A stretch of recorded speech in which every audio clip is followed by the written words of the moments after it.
Hi, this is Paul, and today I'm having a conversation with Jonathan Peugeot. He probably needs no introduction to anyone who's subscribed to my channel. And a couple of weeks ago, I sent Jonathan an email. I said, with all the Sam Harris talk, I thought it might be fun if we do a conversation. Both Jonathan and I have been recently doing a lot of videos that have kind of been downstream from this talk. And so, Jonathan, I really appreciate your willingness to have a conversation today. Yeah, it's great to talk to you again. We're doing this once in a while. It's nice. Yeah, I've really been appreciating your kind of constant, you taking it on so intensely, this whole discussion and talking with everybody and looking at everything. So although I don't watch every video, because I think you put like a video out every single day, which is pretty intense. But once in a while I'll drop in, and then I'll try to kind of follow where you are. So it's been fun to do that. Well, I appreciate it, and I've watched your last two Existence and Santa Claus videos, and that's it's been interesting to me how we're both kind of chewing on this stuff. And I was thinking this morning, thinking about this, how myself as a pastor, my vocation is to try to communicate God, who cannot be contained by our language, in verbal form. And of course, in Christian theology, the Bible is the Word of God, and this is special revelation. And I was thinking about your vocation, not just as in Protestant talk, a Christian artist, but an icon carver. And I thought that might be an interesting place to begin, because I've heard both of us trying to communicate to an audience within our cultural context that says, well, if God isn't an object, then God isn't. And so I guess I kind of wanted to ask you a question. As an icon carver, how does this work for you? And I saw you, I thought really, I thought I saw you communicating about principalities and powers and using that as an avenue to talk about how God exists, the ontology of God, how God is real. And so I wanted to pick your brain on this a little bit more. So how, as an icon carver, does this connect with you? Well, first of all, I think that one of the things that I have, maybe not as an icon, maybe yes, as an icon carver or someone who views things in terms of images, is I tend to understand analogy pretty well. I think I tend to see the world with analogies. And so because of that, I can understand, I think, the manner in which God both transcends all representation, but then also fills the entire world with his presence. And so that's been really the double move that I've been trying to get people to see. We see that in the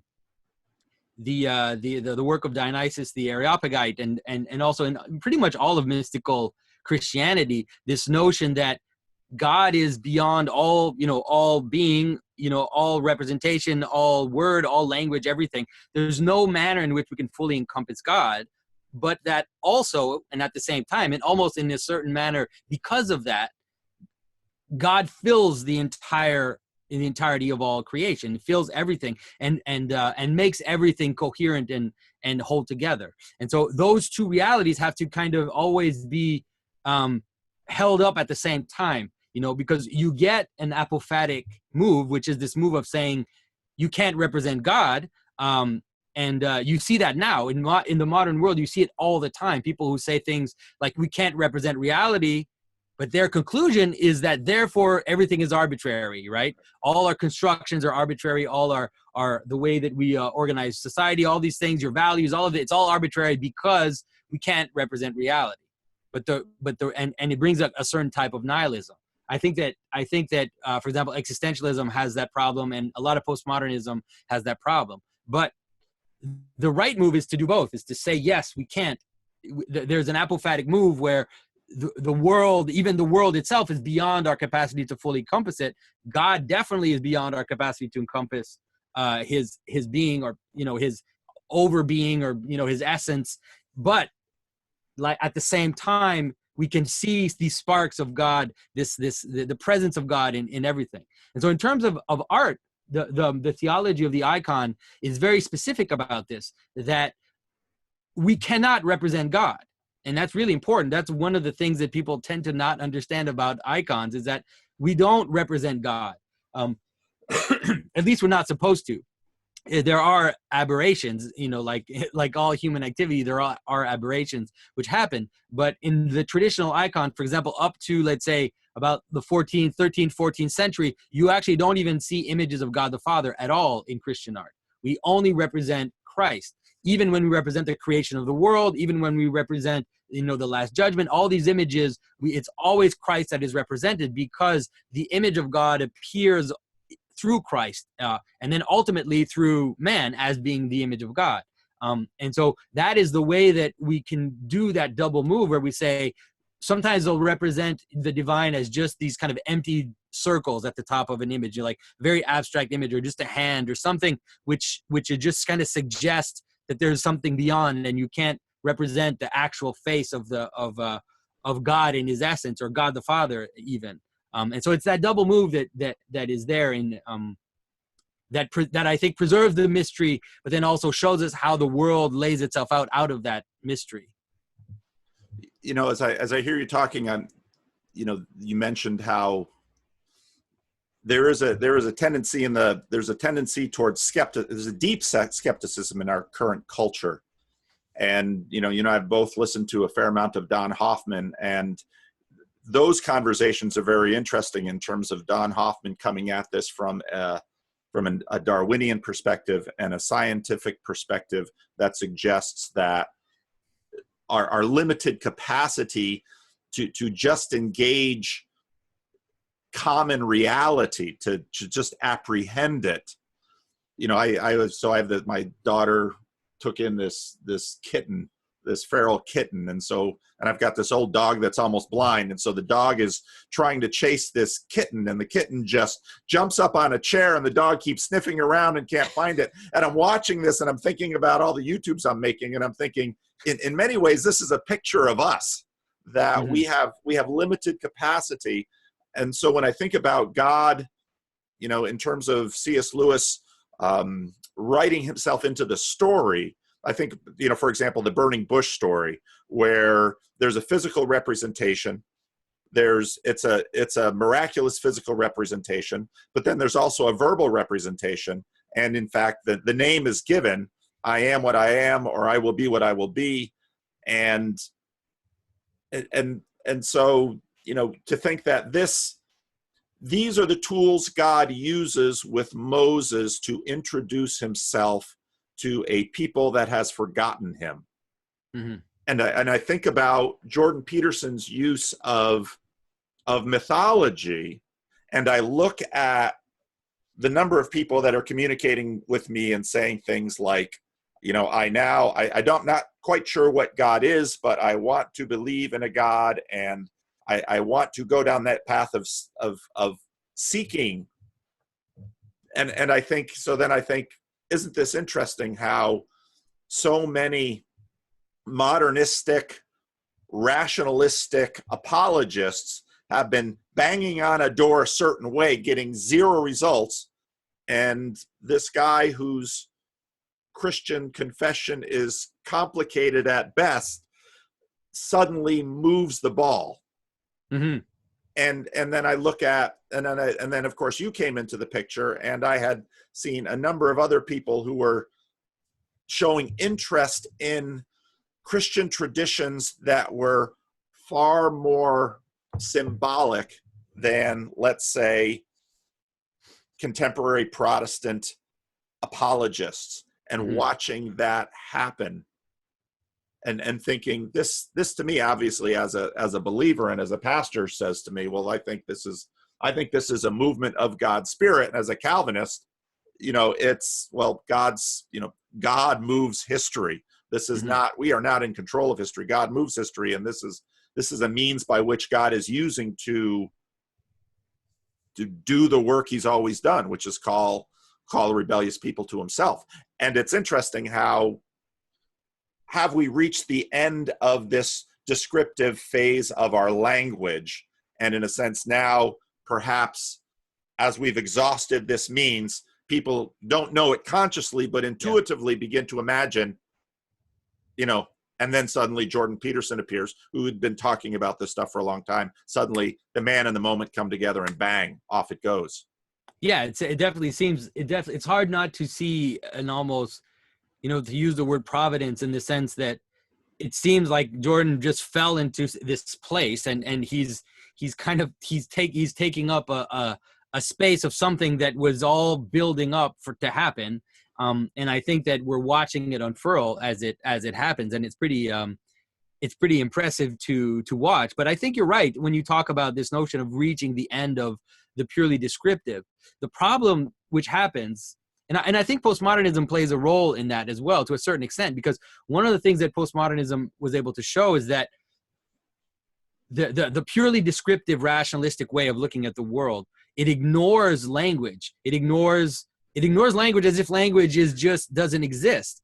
But once you start to see how the structures of language, and also how when you try to apply language to itself, and the same thing happens when you try to now apply the tools of rationality to consciousness, whoa, some weird things start to happen, because all of a sudden you realize that consciousness, even most of like the new atheists, Sam is the one who's kind of standing apart, but I don't think he totally fully understands the let's say the ramifications of his move, is that they take consciousness for granted. They take the fact that here we are looking at the world for granted, and that's actually not part of the universe. Okay, so we're just, this is blind. Like there's no, almost as if there's no looker, and there's just this universe. But once you start to notice the looker, and then you start to pull out and see the looker looking at the universe, then that's what I've been arguing, is that all of a sudden, the hierarchy sets itself up again. It's inevitable, because consciousness acts as this fulcrum which creates a hierarchy of attention, a hierarchy of being, a hierarchy of virtue, a hierarchy of value. All these things happen as soon as consciousness re-enters into the picture. And so the science of consciousness and people like Don Hoffman are very fascinating to pay attention to, because even though they might be doing it unwittingly, they're going, I think, to flip things in a certain direction in which we're going to be surprised very soon that it will be possible. And I think it's already possible to say things like angels and demons without people freaking out and thinking that you're talking about, like multidimensional beings or some kind of basically space aliens. I always think, like, most modern people think that angels are space aliens, Marvel Comics type, Thor.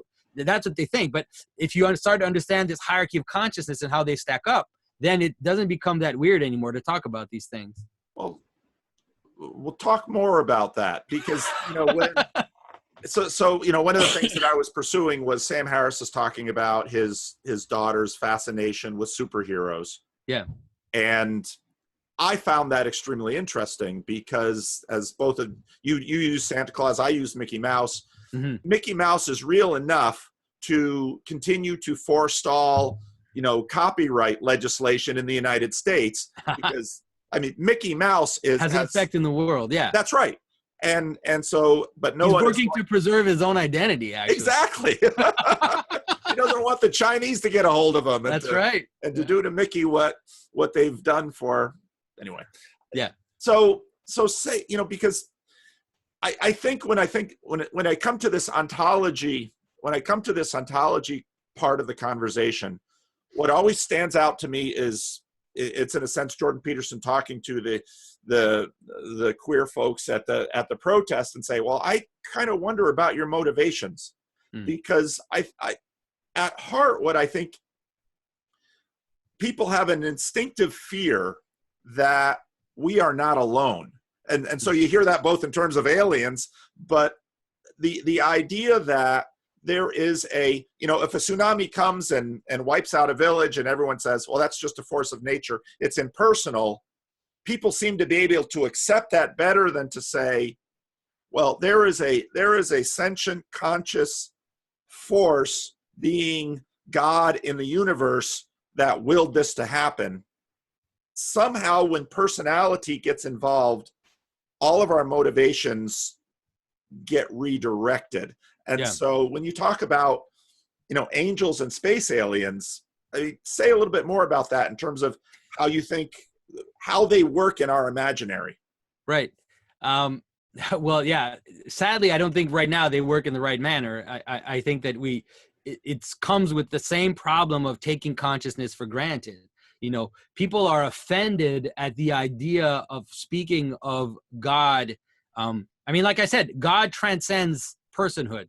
That is definite. But personhood is part of God. That is, there is, you know, the notion that God is three persons is extremely important in terms of understanding what a person is, and also, like I said, because we take consciousness for granted, somehow we're bothered by the fact that consciousness exists. It's so funny. People always, people aren't offended by the idea that sometimes you hear people say, like, I believe that God is more, or if there is a God, that he's more like a force, like a kind of impersonal thing. And you think, so why does it bother you? Why does consciousness bother you? Why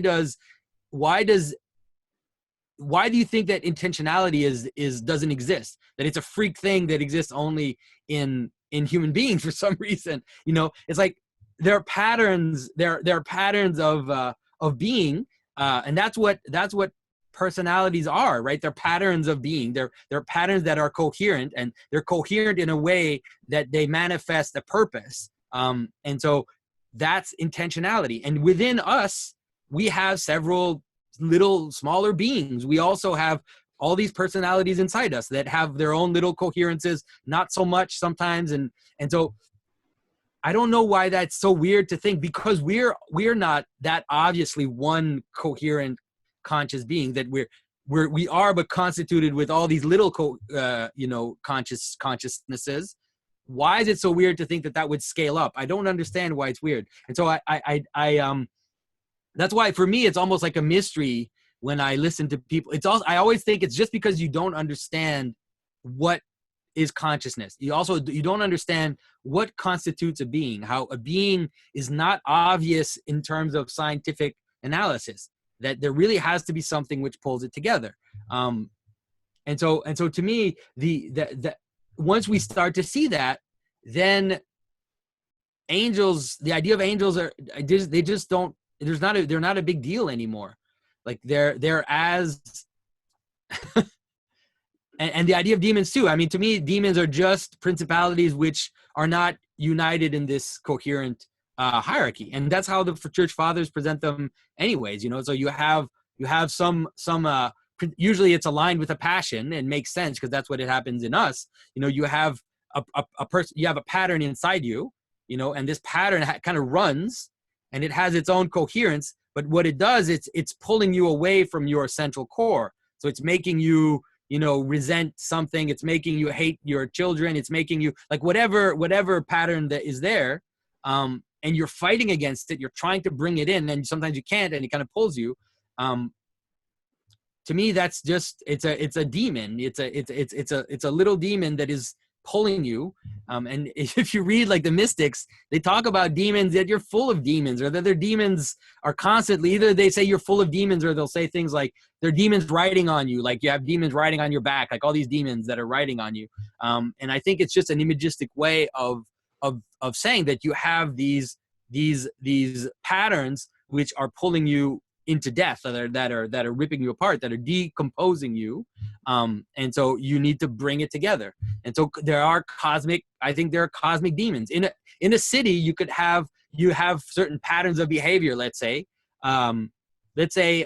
in a city, you'll have a pattern of behavior, which is jaywalking, where everybody jaywalks. I remember there was a story about Giuliani, about how everybody in New York was jaywalking, and Giuliani understood that pattern of behavior, it looked like it was a detail, but it was actually manifesting a much deeper reality, which is that there was no social cohesion in New York City. And so he said, I'm going to exorcise this demon. And once it's exorcised, it's actually going to help coagulate the city, bring it together so that it has more cohesion. And so he went after jaywalkers and just gave tickets. And at first people were going crazy, like, what is he doing? Why is he attacking jaywalkers? But he kind of understood that we need to exercise these little demons so that the being can now come together. And so that little pattern of behavior, it was that everybody was doing it. It wasn't like people were talking to each other and say, oh, are you jaywalking? Oh no, are you jaywalking? Yeah, I jaywalk. No, nobody does. It was like this implicit pattern of behavior in the city. I mean, it could be littering, it could be all kinds of things. And once you let it go too far, then it's really hard to bring it back. Like let's say once a civic pattern starts to manifest itself in a city, where it's okay to break people's windows, let's say, all of a sudden it becomes okay to break people's windows. It's really hard to come back from that, you know, and then things can degenerate into chaos. I mean, I lived in cities in Africa where the social fabric had been so destroyed by war and all kinds of crazy events that it was almost impossible to bring it back, because everybody had all these little demons were kind of pulling the city into all these directions, and it was nearly impossible to bring it back. I really like, so one of the things that I've done with trying to figure out Peterson and Harris was I talked about God aspect 1 and God aspect 2. And I think your Giuliani jaywalking example is a terrific example of let's say God aspect 1. And that even Brett Weinstein could say, okay, that's that use of God I can get into, that use of demon I can live with. I think, you know, and I often, in terms of trying to communicate this concept in Pauline theology about principalities and powers, I often will talk about those types of things because I think highly secularized people can understand that, accept that. That doesn't make them nervous. The representation of demon also has within it a personal agency thing. And an example of this might be, let's say, and I often use the example of a marriage. A marriage is not a physical thing. You might say, well, there's a document that says we're married. Well, that's a representation. There's a wedding ring. Well, that's a representation. No one who is actually in a marriage will deny that marriage is illusory. No, marriage is very real. Marriage governs behavior. A marriage has a high degree of ontology that in fact governs generations of persons and deeply forms, for good or for ill, children. And I mean, and people's life. I mean, marriage is an enormously powerful thing. Marriage can sometimes feel like it has agency. And I think, but we wouldn't say, most of us don't name our marriages. You know, it's just the marriage. Angels and demons have names. Yeah. Implicit in the fallen angel backstory of demons as characters in the Bible, I mean, these are centers of agency. And so when I think about the talk about angels and demons, and especially God, the God aspect number 2 that Sam Harris, I mean, Jordan Peterson is going through his axioms, and Sam Harris stops him and says, I want to know about the God who doesn't want me to masturbate. And, you know, a God who has a locus of agency, who also has power, unlike, let's say, the power that your marriage has to shape your behavior. Because I think as we try to represent what a marriage is in our mind, it's something similar to the culture of jaywalking that Giuliani breaks, and the demon of jaywalking that Giuliani uses to exercise a certain degree of chaos from New York City. When I visited New York City in 2006, I hadn't been there since the 80s or the 70s where I grew up. I grew up just outside of it. And it was like, what is this place? You know, where's all the dirt? Where's the, you know, where'd all these young, beautiful white people come from? I mean, this isn't New York City.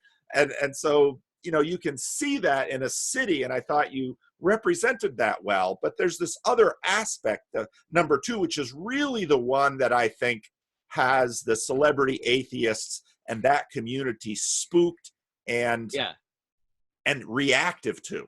Yeah. Well, okay. So I think that once again, the problem arises with, again, the difficulty of understanding being and understanding consciousness. Again, it's the same problem. Let me give you an example within yourself, right? Do you think that those demons, let's say, those little patterns, do you think they don't have agency? Of course they have agency, right? They know what they want, right? They know exactly what they want. And you can, if you're sensitive, if you're a little bit attentive, you can see that you're actually talking to them, that you can talk to your demons, and you make deals with your demons all the time, right? Imagine a smoker, right? So the smoker, what the demon wants is for that person to pretty much chain smoke all the time. That's what the demon wants, right? And so then you make a deal with the demon. You say, okay, I'm gonna smoke, like 3 cigarettes a day, or like whatever amount that you decide that you're gonna smoke. And when you're doing that, you're negotiating with your demon, and that if you just let it go, if you just let the demon pull you out, like you would be smoking all the time, or if it's drinking or whatever desire, if it's just eating, you could just eat all the time because that's pulling you. But you make a deal. You're like, okay, no, I'm going to negotiate with this. And so I think that it's the same. It's kind of the same thing going up. I think that agency is just a pattern of being. The problem with the manner in which we understand freedom is that we understand freedom as the capacity to do whatever you want. And I think that that's really a misunderstanding of freedom. Freedom is the capacity to act from within your own self, and not be fully, let's say, determined by your outer circumstance. Okay. And so that's what agency is. So that's what I think freedom and agency are. And so if that's what freedom and agency are, then you can understand that a pattern has its own energy, like it has its own will and its own thing. And so it has the capacity to act. And then also, because patterns are made of smaller patterns, it also has the capacity to manage those smaller patterns, and then to let themselves get pulled in one direction or the other. So there is this, that's kind of what I think agency is. And so to me, the idea that you can pray to like the angel of a city, it's like, that's what you're doing if you write a letter of complaint to the city council. Like, who's the city council, or who's the city? Like, you write a letter of complaint to the city. Like, who are you writing it to? You're not writing it to anybody. You're writing it to the city. And so you're actually engaging, you're praying to the city. You're asking the city to do something for you. And it can answer. Does it mean it's going to answer? Might not answer. Might answer in a way you don't like it to answer, but it can answer. And so to me, that's just kind of how it works. And so the idea that you pray to God, or that you pray to other beings, that it whether be to the pastor, you pray to the pastor, you ask the pastor to I mean, people use the word prayer in such a special way. I know. It's like, it's not, the word pray just means to ask for something. That's an English issue, I know, because right. In Spanish and in Greek and other languages, the words are commonality, but when you say it in English, I just know a lot of Protestants, and my head is going bing, bing, bing, bing. Yeah, exactly. No, you don't, but you do all the time, right? You ask someone to help you change your tire. You ask, so you're constantly praying, and beings answer your prayer. And so to me, the idea that you can pray to higher beings, you can ask for things, is just not a big deal. And the fact that you can pray to God, to me, is that you can pray, that you can address your prayer to the highest, let's say, I think is not a problem. I do think this is where maybe you will totally disagree with me, but I do think that often, because the word God also is so wide, I think that often when someone prays to God, to ask God for some very petty thing, I think usually they're not really praying to God. They're praying to something that's lower. They just don't totally know, it's like,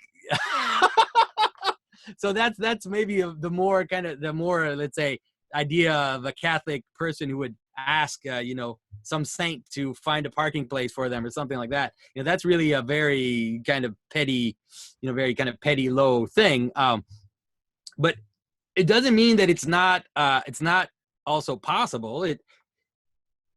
We don't understand people don't understand, like, again, it's always taking consciousness for granted. It's not understanding the manner in which consciousness, which language, which logos participates in how the world lays itself out. You know, it does participate in how the world lays itself out. Whether you know to what extent it does, what's the limit of that, is not that easy to determine, I think. I might be pushing you a little bit too far there, Paul. No. I like getting pushed. Trust me. You don't. People when they push me think I get upset, but I love No, I've never seen you get upset. It's so there's just so many interesting. There's so many interesting things that popped in as you were answering. One of the things is obviously the connection between this experience of freedom that we have, this experience of choice, this experience. I mean, one of the things when, going back earlier in the conversation when we were talking about God being beyond being, one of the theological conversations that then crops up is that within, let's say, a distinction between, say, a Christian conception of the world and, let's say, a Hindu conception of the world, is in the Christian conception there is God and not God. Yeah. I mean, it is the existence of not God that is basically the and that a Hinduistic conception, to the degree that I understand it, lacks. Yeah. Which but what's that? I was gonna say, but at least in the Orthodox tradition, we do have this notion of the divine energies, which is extremely important in grace. In the Orthodox tradition, this notion of grace is seen as God himself, that grace is God, and so the grace which underlies the world, which is at the root of all manifestation, are these divine energies. That is, these, we use the word energies, obviously is too bad that we still use that word because it's so ruined. The wills of God are underlying all of phenomena, and they can actually transfigure phenomena, so that eschatologically, right, in the totality of all things, God actually fills all things. So it's not to say that it's not. We usually make the distinction, at least in Orthodox theology, between essence, like the divine essence. We don't share God's divine essence, right, but we participate in God through participation. We become God through participation, and that's a way to create that absolute separation, like you said, between, let's say, the ultimate infinite and manifestation. But there's also this eschatological reality, which is that all things are called, ultimately to be transfigured and full of God, and to kind of enter into God and participate in God's I would say being. I use the word being here in the sense that the way that God outpours into everything, but not in his essence. That's kind of the way that is presented. But I agree that it is different from the kind of emanationist theories that you see in Gnosticism, and you see also in Hinduism. And the problem with emanationist theories is that because they have this notion of emanation, they almost necessarily have to see a diminishing. So they have to see, as you move down, let's say, the hierarchy of manifestation, you have to see it almost as if it becomes evil in itself, right? And so that's why the Gnostics will see the material world as being evil, because of this emanationism. Then it's like the things that are lower on the hierarchy actually have to be evil. Let's say the great innovation or the great let's say realization of Christianity is that this separation between God and creation is what makes everything good, is what makes everything good in its higher, let's say, in the manner in which it points to God, right? It makes it good. And so so you, even the humblest thing, like, we do not have in Christianity the idea that someone who is poor is cursed by de facto, is somehow lesser, is somehow of less, containing less of that oomph, that kind of ontological, oomph. We don't believe that. We believe that all things can participate in God and can be transfigured, no matter where they are on that kind of social hierarchy. And that's a big difference. I think it's a huge difference. Well, I think that's right. I don't know. I mean, part of the poverty of living in the West has been not an insufficient education in, and I'm sure your Orthodox theology is at least as diverse and broad as the Western tradition. How does hell then function in the system in Orthodoxy? There are different, obviously there's different theories, there's different ways to look at it. I mean, sometimes hell is definitely represented as a kind of eternal punishment, that kind of manner in which it is. But the most popular, I would say, at least in my circles, at least in the circles of the people I read and the people that I engage with, the most popular manner in which we understand hell is that the fire of hell is the fire of Pentecost. Those two fires are the same. And so the hell is the fullness of the presence of God in all things. That's what hell is. The difference is that for those who have opened themselves up, right? For those who have opened themselves up to the grace of God, then that grace becomes transfigures. Right. Whereas for those who have closed themselves off, have attached themselves to their resentments, to their passions, to those things that decompose them, then that fire burns them. I always use the example of how if I do something horrible to you, I do something really, really despicable to you, and I do it, with all the spite that I can do it with, and your answer to me is this pure love, just pure, unadulterated love and forgiveness and openness. Now, when I encounter that, I can do two things, right? I can repent and kind of enter into your love and be transformed by it, or I can just close myself off even more, and then that love that you're showing to me becomes, it burns me, right? It's fire, it's burning coals on my head, like St. Paul says. And so that's really the manner in which it's usually talked about. So there's this kind of, if you look at the eschatological reality, like the total reality, it represents all that in us right now, even all that in us right now that is resisting to be transformed by grace. It's burned by the presence of God.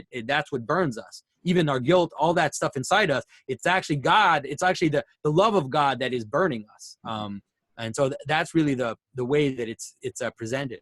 And there is in your representation of it there a fairly strong necessity of agency there, because there is a center, there is an agent with choice who is deciding, do I give up, C.S. Lewis, lay down your arms, do I give up my hostility and my bitterness and my resentment, or do I give that up and open myself up to this love, and therefore accepting and receiving the embrace of this other agent, of this other agent whose will and capacity and resources are far beyond mine, who yet it's even in a sense an expression of his mercy that he allows my agency to exist apart from his own.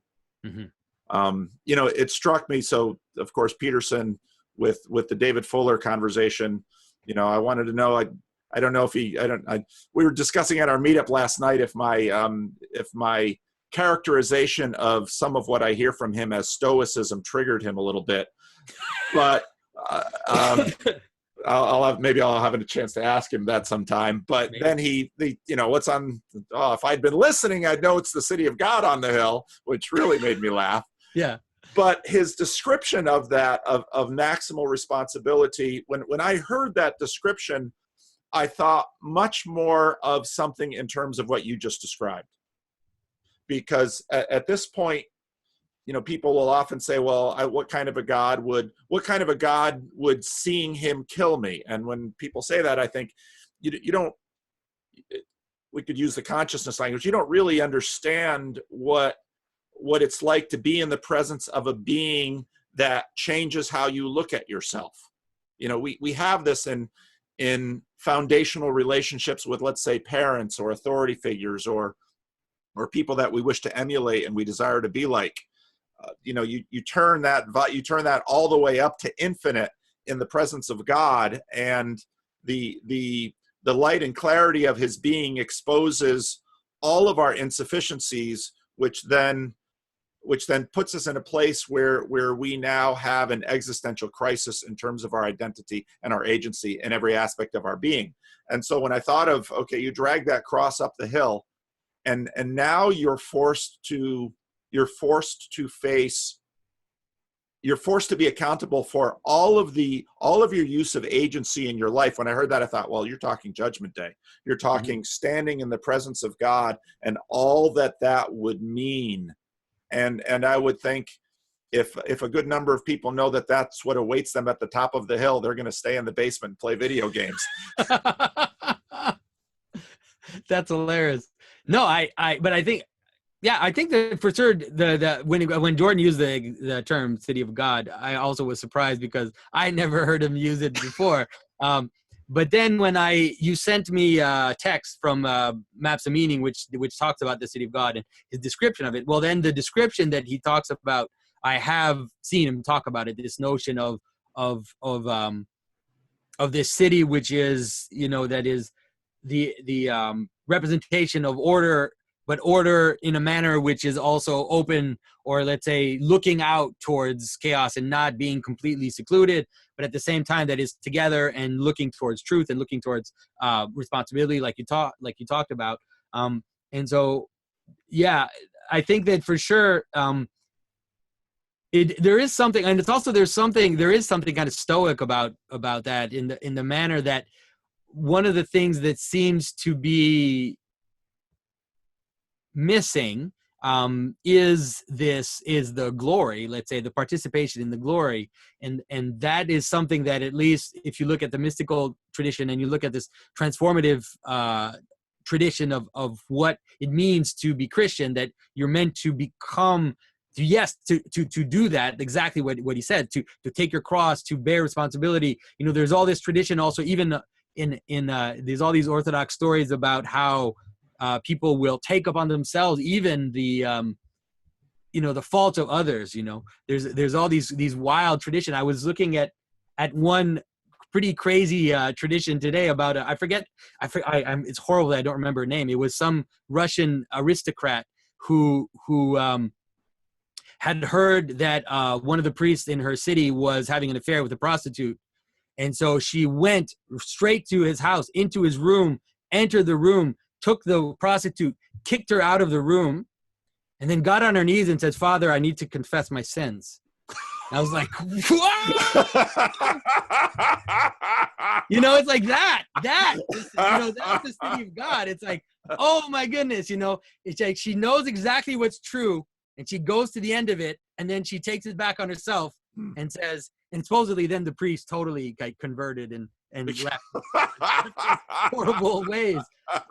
But you see that St. Francis does that too. There's stories of St. Francis doing that too, where someone asks him, what about this priest who's living with a woman? And he kind of says, I don't even deserve to kiss this man's feet. And he gets on his knees and he kisses the priest's feet. And the priest's like, no, don't do that. You're killing me by doing that. And so there's this crazy transformation. And so I think that there's something really powerful about that. But then I think what's missing is also then this glory that you find in the lives of the saints, this joy, right? This joy that comes, this surprise of joy that kind of comes in and fills the person, and kind of indescribable joy, or in a kind of the Orthodox, they often talk about joyful sadness, like this strange mix of joy, but also an awareness of all the suffering and all the difficulties of the world at the same time. Those two things join together. So I think that's maybe what's missing. Well, it's even if you're, let's take the representation of dragging something up a hill. Someone in my meetup last night brought up Sisyphus, of course, because you bring it up the hill and then it goes back It comes down, back down. and that isn't, there is, the reason, with all of Jordan's stuff about mapping meaning and all of this, I mean, the reason that dragging that thing, that cross up the hill gives the experience of meaning is obviously because there's meaning built into the world in which you are acting. Yeah. And that when you get to the top of the hill, there is joy. There's joy of accomplishment. And Peterson himself talks about, the Nazis, making people take sacks back and forth in order to completely destroy meaning. So it's, yeah. I also thought, not only was there Judgment Day at the top of the hill, and a number of people mentioned joy, but one of the things that I'm planning on, that then sent me to Plato and Augustine, because person as a city, and that then brought me back to your principality. Mm-hmm. That in a sense what Giuliani does by finding jaywalkers is make it the city of Giuliani. But Giuliani, hate to wish what Giuliani has done with himself now. I know. It's like, too bad we have to use him as an example. But, yeah. All good. I had to bring up Giuliani. He had his moment. That's right. He had a moment. So here's a question for you. Now, myself as a minister, people will listen to me and say, well, Pastor, it's your job to try to make people Christians. Why do you want people to believe in God? Mm-hmm. Why do I want people to believe in God? You? It's funny. I don't see it that way. Like, I think that the idea that people don't believe in God, to me, is so kind of irrelevant, because I think that not irrelevant. Like, it's kind of horrible that I'm saying that. People will be like, what is he talking about? It's just that I don't know what you mean. I also don't know what you mean when you say that that they believe in God. To me, it has to be more than just believing in God. Like, it has to be an entering onto a path, right? Entering onto a path of life, and that's what matters, right? What is it that it says even in Scripture that the devil believes? Satan believes in God and he trembles. And so it's not just about believing in God, but really entering on that path. And so I think that I believe that that path of coming together, of turning together, of celebrating the right thing, of praising the right thing, of moving towards the right thing, I see it as the solution to our personal problems, to our family problems, to the community's problems. I see it basically as the way in which things will come together and have purpose and meaning, and not be constantly decomposing. And so to me, my whole purpose is to help people see the coherence and the beauty and the power of this path, which is the Christian path. And so it's more to me than just believing in God. And that's why I almost never, sometimes I do, but I rarely talk about God, because I don't know, it's like, I'd rather kind of try to show you the transformational aspect of Christianity, try to show you how it transforms the world, and hopefully then it'll give you a glimpse of this divine mystery. But it's very difficult for me to talk directly about God. I tend to not want to do that too much. In some of the Q&As, people are always asking me questions about the Trinity. Then I'm answering. As I'm answering these questions, there's a little voice in my head saying, shut up, Jonathan. Shut up. Don't talk about the Trinity. Don't talk about that stuff. It's Why? Not because it doesn't, because a lot of, especially the Trinity, so many of those words have been so ruined. Like they're so ruined. There's a mile, you have to walk a mile before you even get a sense of what they're talking about. There's a lot of stuff in Trinitarian theology that I trust, because I trust the fathers and I trust the church, but there's a lot of stuff that I don't understand. Like I don't okay, so the son is why am I talking about this again? It's like the Spirit proceeds, but the Son is engendered, and it's like I don't know. I guess it's not. I don't totally, I don't completely It's I don't understand it, at least rationally. If it's, I can't talk about it. You know, I can talk about a lot of other stuff, but that particular thing, I'd rather, for now at least, I'd rather it kind of stay in a, let people get there when they get there. And the people that are watching my videos, I think most of the people are kind of coming wide-eyed and now trying to see this, you know, what is going on. And so I'd rather talk about patterns and beauty and how Christ, I talk about Christ. That's basically what I talk about most of the time, is talk about how Christ brings everything together. And so, yeah, that's been, I don't know. I can't totally explain it, but I really struggle to, I think I totally understand when Jordan, that's why I have so much sympathy for Jordan when people ask him, do you believe in God? And he's like, I don't want to answer your question. I don't want to answer that question, because that question is so loaded and it's so perverse that if I answer it, you won't understand it. Because if I just say yes, then you won't know what I'm talking about.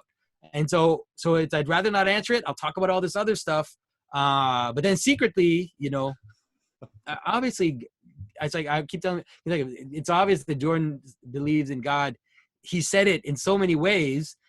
He just doesn't want to say it that way, because he knows that, especially the people asking to that, they have ulterior motives. They either want to know if you're on our side, like, are you on our side? Are you one of us? Or are you one of them? Are you one of those guys? You know? And he's like, I don't want to play this game. I'm not interested.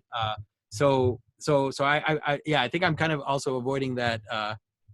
That I'd rather just, yeah. Anyways, sorry. Enough about that. No, that was wonderful. That was fascinating. You know, when I was watching your principalities, when you're going through the principalities and powers, which I really appreciated how you lined that up.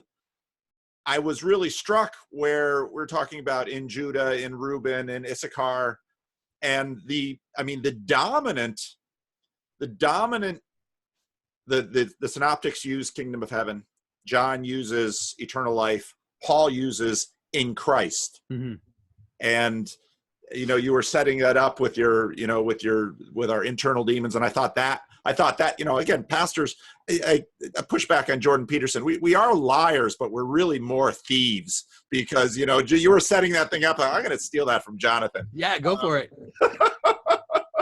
But you didn't, you know, now mentioning, you know, you want them to see Christ. That's interesting, because I was listening to you go through that. Okay, he's just setting us up for in Christ, and he didn't go there. No. Why? Well, that's the thing. I'm revealing my secrets here. That's the thing, is that the whole manner in which I speak, and I think the whole way I wish I speak is I want, most of the time, like, I want you to kind of say some things, bring you, and then, because the problem with and then let you make that next step, because we've sadly heard we've heard preachers go at us for too long.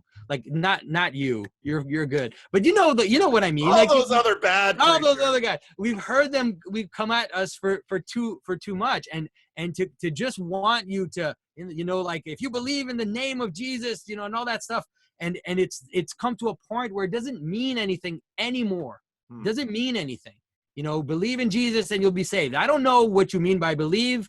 Not sure what you mean by Jesus, and saved for sure. I don't know what you're talking about. Okay. So all those things, like, I don't know what you're talking about. And so I'd rather talk about, bring people into that kind of mystery, and then let them see for themselves where it goes. And so that's why I'm always very careful in the way that I talk about this stuff, because of that. And I think it's been, a lot of it's been ruined. So let's help people understand the words, and then slowly, you know, I always tell people, I hope that my hope, and I've said this in my videos before, that my hope is that one day most people will be able to say, our Father who is in heaven, and they won't have to explain it anymore.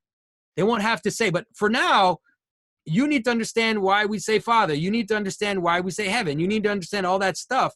And at some point, I mean, I do it. I can say our Father who is in heaven and not flinch at all, because I feel like I'm enough in the story that it's fine. But that's my hope, you know, and so that's my hope for Jordan too, is that he sets up this whole story about how, you know, this bottom up structure of how the Father, you know, that we've kind of, all these images of different fathers have come together into this like essential image of the Father, and kind of, you know, doing this bottom up thing until we realize that there is this image of the Heavenly Father, and, you know, it's built in us, you know, this image. And so now I don't have to say that, all that stuff, you don't have to say that anymore. You can just say, our Father who is in heaven, hallowed be your name. Do you see what I'm saying? And so that's what I want. That's what I want. That's kind of that's what I think I need to do, is to talk about those things first, and then we'll get there slowly. I mean, already, like, the stuff about angels and principalities, you know, I've been making these videos for like a year, and I've been wanting to talk about this stuff for a year, and I kept saying, no, it's not yet. Don't talk about this. Then the Don Hoffman stuff started coming out. I'm like, okay, this is the time's coming. Then Jordan and Sam had those discussions, and Sam keeps talking about consciousness. So at some point I thought, okay, now's the time, and I can talk about this stuff, because I think people have enough, at least people who have been watching my videos, they have enough foundation that they can hear me say these things without thinking that I'm talking about Marvel Comics, superheroes. You live in other dimensions when I talk about angels. Because you go to a church, when I was growing up, people would say stupid things like that. They would say, I think angels are beings in other dimensions. What are you talking about? Other dimensions? My goodness.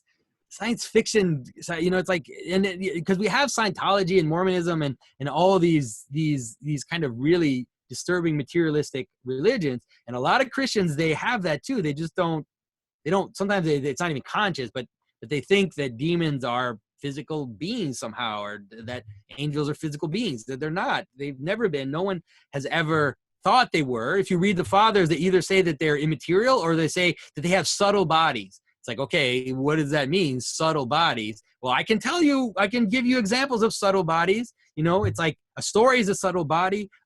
You know, they're all forms of subtle bodies. You know, a city is a subtle body, because you can't totally contain it. Like, it's not completely. So you have different levels of bodies.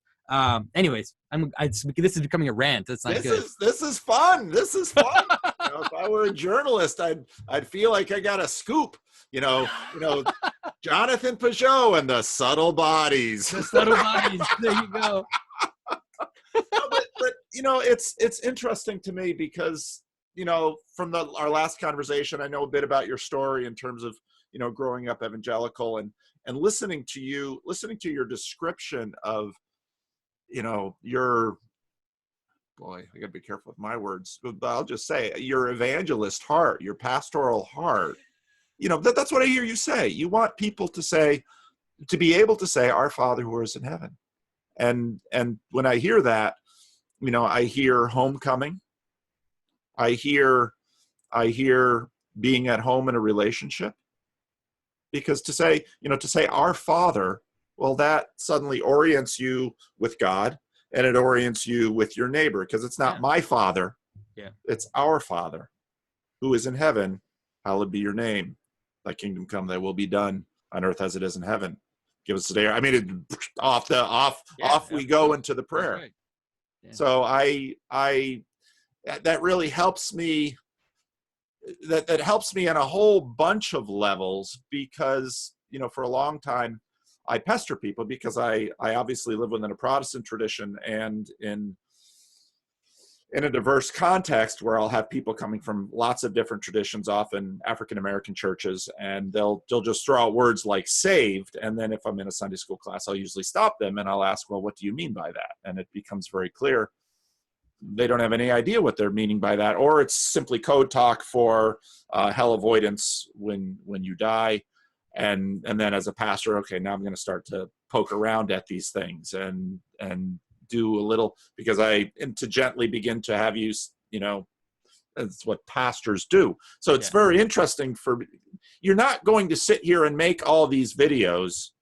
You know, okay, you've got Patreon and this has opened new opportunities for you, but you as well as this isn't going to make either of us rich. I don't think so. I mean, and so what you are doing is coming out of your heart, and it's coming out of it's coming out of the joy that you found. And, you know, and this isn't uniquely Christian. I mean, what Sam Harris is doing, I was just listening to you talk. I listened to the first, about a half hour of the first Vancouver talk, where Peterson and Harris are kind of getting a lay of the land. I mean, Sam Harris very much means well.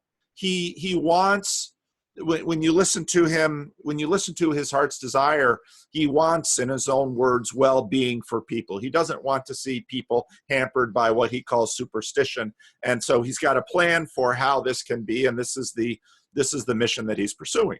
I have a mission, you have a mission. And it was helpful for me to hear. I thought you were just very transparent. Now, I'm sure you're going to take some shots for a variety of things that you said from certain corners of the church. And I expect that, but you're a big boy, you can take it.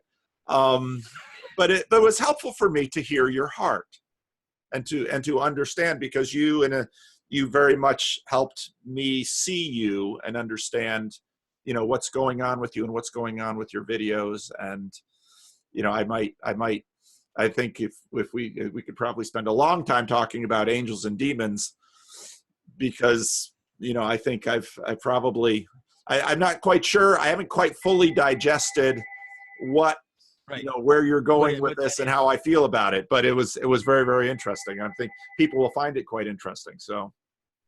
Well, yeah, well, I'm happy if people find it interesting. I think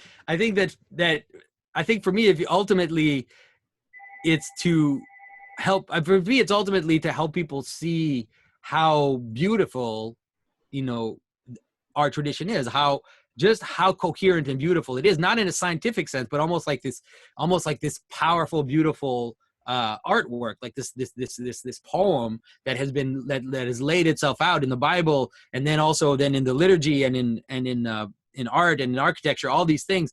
It's just how beautiful it is and what it points to, obviously. But yeah, I know that most of the people that listen to me, they're not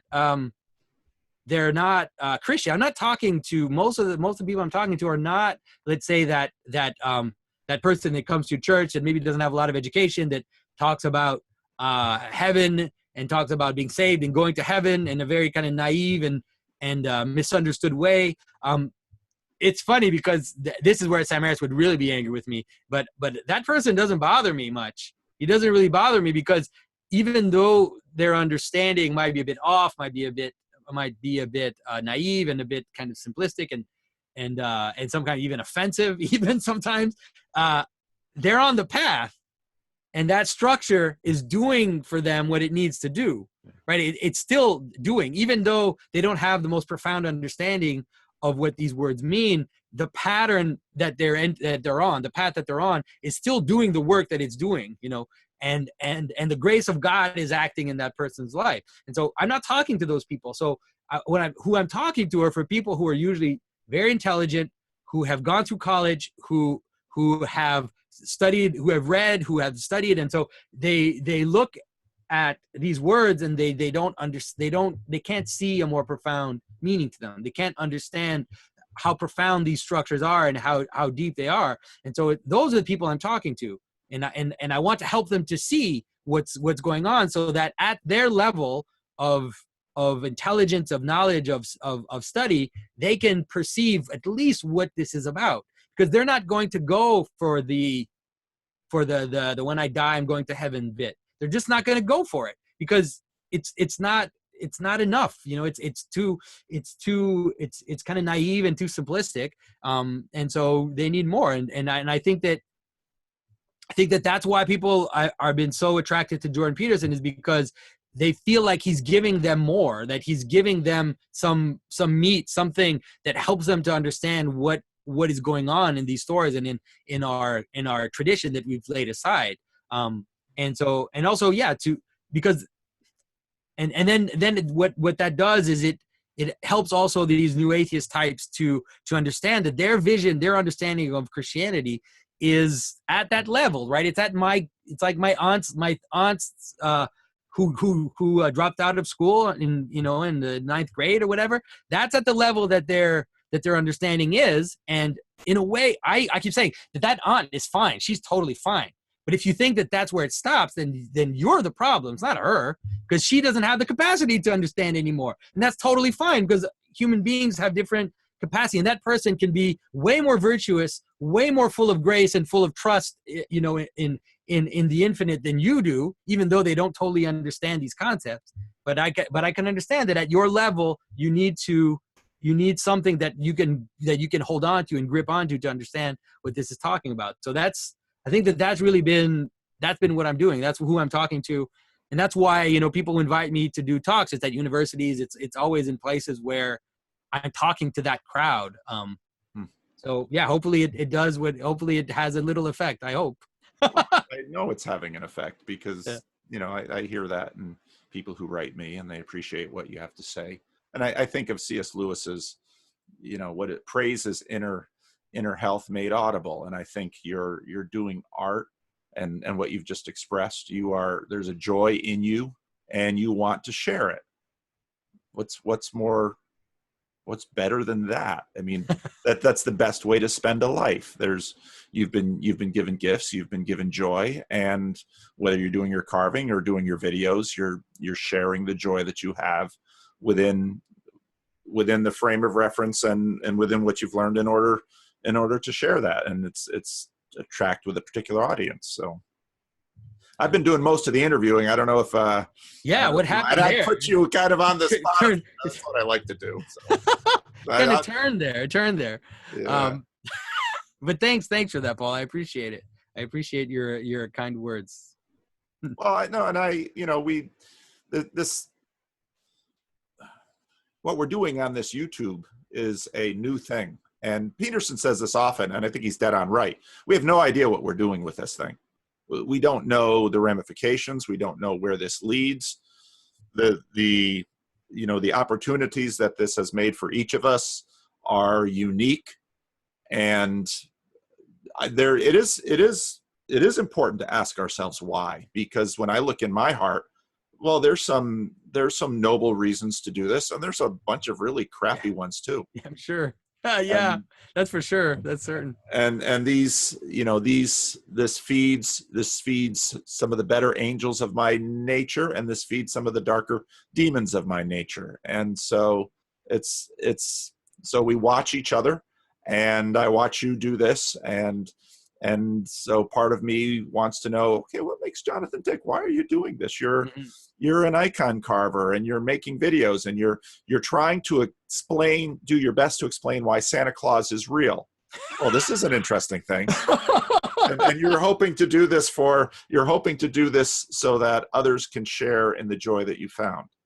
And the journey that you've had in terms of your church journey has been, you know, and I think you said it very clearly when I heard you say, I want them to be able to pray, Our Father who is in heaven. And I think that, for me, you know, that drew a picture of a pilgrim who has come home, of a son who has been restored to the Father, of a son who has been restored to the family. I think about Luke 15, and, you know, how the parable of the prodigal son. And so I've always seen your work as that of an evangelist. And I think, ironically, this is another debate we had last night at the meetup, is Peterson's, you know, someone asked, is Peterson an apologist? And I thought, no, he's not an apologist like I see a lot of Protestant apologetics being done, but he is in many ways an evangelist. He's in, you know, you call him Cyrus. I've kind of been working the John the Baptist thing with him, because there's a certain resonance between John's message and, you know, hey, Roman soldiers, get your, you know, sort out your relationship with the hierarchy. But yeah, so I don't know. I think it's cool, and I love to hear. I poke at you because I'm really happy I did, because I heard your heart, and it's a beautiful thing. So I appreciate that. Yeah, but like you said too, I mean, I think that we struggle. I mean, I struggle, like you said, we do this, and then like we get attention. Like I'm getting attention for these videos, and I'm getting people writing me and everything. And so, you know, to keeping that ego down has been, oh my goodness, that's really tough. I definitely have quite an arrogance. I have a very I have a strong streak of arrogance. I'm really trying to hold that back because sometimes it comes out, oh my goodness, Jonathan, take it down a notch. So confession has been good for me in terms of that, like just to deal with this pride thing and the attention. So hopefully that God will kind of keep me, on the level and won't have to knock me down at some point if I get too cocky. So try to keep it at keep it at the right level. Yeah. Well, anything else you want to go over today, or you think we've? No, I ended up speaking most of the time. Oh, that's so cool. Yeah, well, yeah, thanks for. I think we've actually also gone for like an hour and a half, which is probably long enough. But we should definitely do it again next time. Then I'll interview you. We'll just kind of trade off. You interview me, I'll interview you, like one after the other.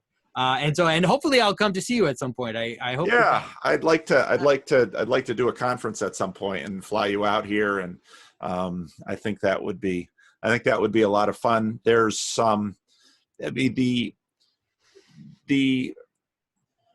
impact of the Eastern Church has been a latecomer to the American conversation, and America has been this melting pot, and it's become a neutral space in which different church traditions can communicate. And so one of my friends and colleagues and a neighbor in a sister church up the road has a very deep relationship with an Orthodox priest, and so he's often bringing him into our circles, and I thought, boy, it'd be fun to have Jonathan out here. And he hadn't heard of you, so your head shouldn't be that big, but he hadn't heard of it. I mean, and the Orthodox. So one of the guys from my meetup is moving to Dallas, and he says, yeah, I found a Jordan Peterson meetup there, and it's run by an Orthodox father. And I thought, That's hilarious. Well, this will be an interesting meetup. When you get there, send me some reports, because I want to know what those Jordan Peterson meetups look like. So that's funny. But yeah, God is doing, God is doing a work that obviously, again, as a Calvinist, what is God up to? I don't know, but as in the words of Freddie Schuler, God is large and in charge. And well, for sure, things are moving, and so that is for certain. And I think that people should pay attention. I think it's great that you're around paying attention and also kind of helping others to understand that it's best that we not ignore what's happening, because there's definitely something going on, and so we need to be attentive and to speak into it as much as we can. So thanks for doing what you're doing. Well, thank you, Jonathan, and I'll just stop the recording now.